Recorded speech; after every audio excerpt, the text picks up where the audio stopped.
Now you sitting up. Yeah, and I had a pillow and everything. See? Corey, write this down so I can tell the realtors. Like, we need something with some discomfort, man, and just far. And what else is that? And a love seat. What else make y'all high chair? What else make y'all pod the best? I would need a lot more days out of you guys. I said Corey, 2 days wouldn't get it done for what I'm trying to get. But we'll see. We'll see. Listen, shout out to the first and last time listeners. Shout out to the day one. Shout out to the people that won't be here tomorrow. We appreciate every last bit of it, man. What's good, YouTube? It's your boy Elevation here with another episode of the JBP Elevated, where we speak on the Joe Budden podcast and all of his co-hosts on and off the pod. See, Joe, that wasn't hard, was it? I know. Everybody gets on my case all the time. Oh, you just keep throwing narratives out there. You just say whatever you feel. Well, yeah. Everybody's invested in the JBP, and the man behind the JBP won't tell us what the hell is going on, but clearly something is going on. We knew from day one something was going on with this building. The reason I didn't want to speculate is because everybody was saying Joe's fighting, Flip's fighting. No, guys, it's a culmination of everything. These are the games that rich people play. Our perspective is once we get money, it just opens up the doors and we're accepted into these doors. The doors are open, yeah, but there's still gatekeepers to these doors. They didn't want Joe in that building from day one. It always starts, if somebody's building a paper trail on you, you have to be cautious, yo. They got mad at Flip because of the last time he spoke on the pod and them recording, because they didn't want anybody knowing that they were recording. But they already got the paper trail. We have 17 different noise complaints. And of course, I'm speculating and exaggerating on the number, but we already have a paper trail. This last incident was the last incident. That's all we needed. Yes, I don't care if you spent $8 million here, brother. We don't want you here. We hear you speaking about how racist you view us. It's the truth. We don't want you here. But because you had the money to get here, we're just going to find other ways to play this game. We play these games all the time. It was only a matter of time. You think the real reason behind them getting kicked out is because they were recording a pod and they didn't have a permit? Come on, dog. Let's be real. If one of the neighbors wants to record a podcast in that same building, they would be able to. Hate is a real thing, but I'm not going to make this episode on that. I just wanted to acknowledge, hey, Joe, I hear you, brother. I hear you. Think pace, we ain't got to make them. But if you acknowledge things, as soon as they happen, niggas like me will shut the fuck up. You started this, nigga, not us. And here's a little disclaimer for everybody that's coming on my page recently, because it's starting to grow and expand, so you have to anticipate these things. Here's a little disclaimer. I'm just a fan, just like you're just a fan. I didn't know I was going to get paid to speak my perspective on a podcast, but here we are. I don't know shit about shit. The things that I connect on is purely through observation. The things that I'm wrong on, purely because I'm a fan, just speculating. That's all this is. I don't want to drag that out either. I just wanted to give y'all a disclaimer. All right, guys. I hate to be the bearer of bad news, but didn't we just get an all-time, quote-unquote, all-time great episode from Melissa Ford last pod? It may have been a Patreon, may have been a main episode, whatever. I don't remember. But everybody was gassing the hell out of this episode. Oh, Melissa Ford. I saw it all throughout the comment section. Why was she on today's pod mute than a mug? She wasn't saying shit. I don't care if she's going through a breakup. You are at work. You get paid to speak. And for anyone who wants to throw that in my direction, we already know what I'm going through. Yet here I am every day. And I told y'all I needed days to grieve. And I still came back and provided content. She's sitting on that couch, not saying a motherfucking thing, after she just got all the praise in the world. How do you explain that? What's going on? And for everybody saying, you can't say that she's drunk, you can't say that she's on something. Why not? Because the vast majority of the time she's on the pod, this is what she does. Whenever I big up Flip all the time, it's for this reason. I know y'all heard Joe ask them numerous times, well, how do you feel about this? Oh, that's all y'all have to say? Expound. He's getting back into that critique bag because they're not fulfilling. Look, it's cool that y'all are cordial. Everything's jovial. Everyone's getting along. We're all affable and shit. But if y'all still aren't producing compelling content, I don't give a fuck how well y'all are getting along. The reason I'm a stickler and I'm a boss and a dick like this is because I'm having to constantly produce y'all niggas. But whenever I'm gone, that's when everybody magically knows how to speak again. Mel, I'm on your ass. And you know I don't want to hear you say shit to me because you're not saying shit to Joe. Every chance he gets, he shits on you. I've been trying to show you grace every time I speak on your podcast, every time I speak on things that you're venturing outside of the JBP, because I'm an independent myself and I know how hard it is to create something and continually create something. That shit is hard. So I'll show you grace, but the nigga that puts money in your pocket, motherfuckers ain't got nothing to say to this nigga, but you'll say everything to me and others of my ilk. And this ain't even a shit on Mel pod, but goddamn, you just received all that praise just to go right back to what you normally are known for. It makes no sense to me. Shout out to Ice and Ish for showing up. Supposedly y'all won a large sum of money. Y'all are still here podding. Parks, I heard it, sir. I heard it.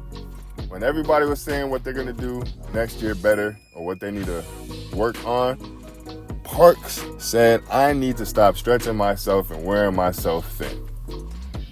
Meaning he works entirely too much. Joe, I hope you heard that, because if Parks leaves, this whole podcast falls apart. All of it. Because you're clearly in a pinch right now. And I'm going to get back to this building shit. But you're clearly in a pinch right now. Because y'all are at Parks' basement. Hey, Parks, hey, we can't record at the studio anymore. Can we record at your house? You got everything set up? Parks said it. He sounded dejected. I miss my studio, man. Hey, I'm not y'all niggas. I still do shit outside the JBP. I just got Grammy nominated last year. So my studio is very important to me and what it is that I do outside of this fucking JBP shit. Yet here I am, being a great friend again. Of course, Joe. Of course you can rely on me. But I'm fucking exhausted. Is this going to be reciprocal? Is Parks going to be able to get a day off next year? Just one. Just one. Have we ever seen Parks miss an episode? Just one day, nigga. But hey, I like this emotional side of me. Not necessarily emotional, passionate, I'll say that. I like showing passion on the mic. I don't want to just be the monotone nigga. I want to be able to give y'all raw emotion. And everybody's like, you're too invested in the JBP. Guys, I listen to the pod. I directly get on my phone afterwards and express my thoughts. One take. And then I edit it up, put it on a video, and go about my day. I got yards to cut. I don't live the JBP outside of YouTube. But I find it idiotic that people are constantly like, you're too invested, you're too passionate. No, that's a good thing, guys. That's what makes content compelling. That's why our page is growing. And I'm saying because I'm trying to build a community. I want us to be able to come every freaking day and express our thoughts on what we thought on today's content, because Joe's going to go fucking crazy. Y'all think he's joking? I put these clips in there for a reason. Y'all think he's joking when he says that shit. Notice I was speaking on him trying to find a house in a different state. This is a perfect setup for that. He was saying this jokes again. Y'all know how I feel about him saying jokes and passing shit. Oh, so y'all niggas probably better when it's far away and when you're not as comfortable. These niggas was saying all kinds of crazy shit to that. I would not have divulged any of that. Joe would have been like, why do y'all pod better? I would have been like, sir, I didn't notice. I was podding differently. I'm not giving you any ammo. This sounds like when the HR at your job or your supervisor at your job comes and asks you questions, and then you see those policies get implemented later on during the year. You didn't realize that your feedback was actually being implemented. You thought you was just speaking your mind. No, nigga. When y'all get your next studio space and it's in a totally different state and y'all are uncomfortable in this space, I don't want to hear it. I don't want to hear it. But back to this building shit. When it comes to that, we all know Joe got bread, right? Joe rich. So why don't they ever pod at his house? Joe always makes a big deal about these niggas never wanting to chill with him outside the pod. I find it very peculiar that they didn't Rory and Maul this shit when they was looking for a new studio. Rory took every single one of them to his house. Joe got the palatial estate. Why can't we go pod over there, nigga? Why we gotta cram up in Park's basement? Call me whatever y'all want. These are questions I would genuinely be asking. When one of my dearest friends, and is still my mentor to this day, he's the reason that I'm able to get all this logo and blazing shit on clothes. When he was doing his restaurant startup, I was asking questions that niggas was not trying to ask.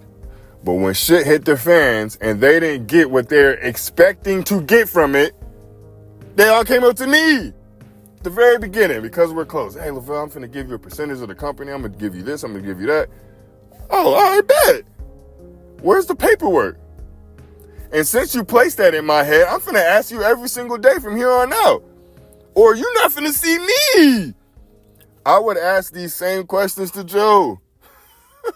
Why the fuck are we at Park's house? Huh? Why are you giving me more and more gifts? That shit that Flip said would really ruminate in my head. Like, oh man, maybe Flip really is on to something. And I'm telling y'all, don't be blindsided. Because Joe is giving y'all every possible clue in the world that he's going to upgrade his shit next year. Don't be blindsided when Flip is a part of the JBN. And we're over here, oh, he wants to be here less. He wants to be seen less. Woo, woo, woo. We don't like Flip. Woo, woo, woo. All right, man. When there's a whole shakeup and Flip and Parks are the only two remaining, I don't want to hear shit. I don't want to hear shit. And I'm not saying Ice is going to get kicked off, because I still think Ice, because he's such a solid nigga, especially to Joe, I think Ice is going to be somewhere behind the scenes, even if he's not on the pot.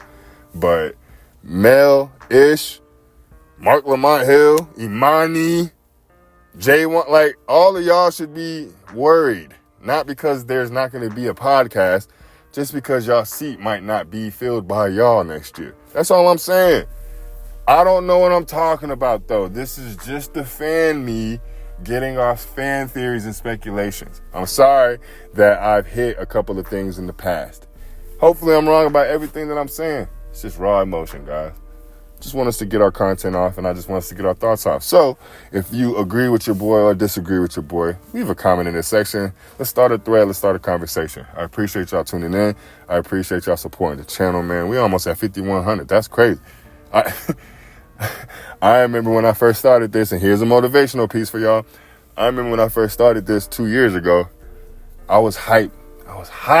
When I was getting 100 views a day. If I could make a video and get 100 views within a 24-hour span, boy, I was killing. And then eventually it turned into 1,000. If I can get 1,000 views in a 24-hour span, I did it. Okay, now, once you surpass those goals, you start to look down on them, unfortunately. If I got 100 views on a video now, oh my God, that's terrible. If I get 1,000 views on a video now, damn, I didn't do what I was supposed to do, because you're ascending. Next goal is 10,000 views.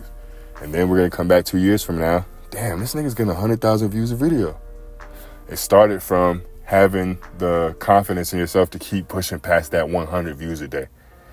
Anyway, I appreciate y'all, man. I'll see y'all tomorrow. Peace.